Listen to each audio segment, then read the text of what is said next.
ফোড়নে দিয়েছি গোটা গরম মশলা, সাদা জিরে, তেজপাতা, শুকনো লঙ্কা দিয়ে হালকা লাল লাল করে ভেজে নিলাম।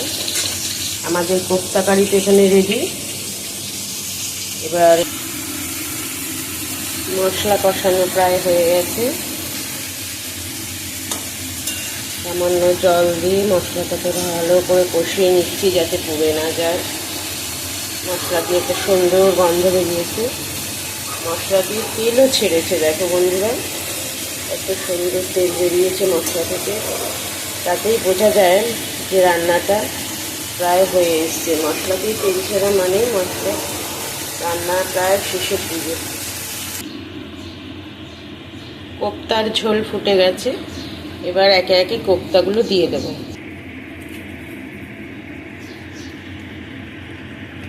কোপ্তাতে সাধারণত ঝোল টেনে নেয়, তাই আমি ঝোল বেশি অবস্থায় দিলাম। সামান্য ফুটে গেলেই নামিয়ে দেবো, নাহলে সমস্ত ঝোল টেনে শুকিয়ে যাবে।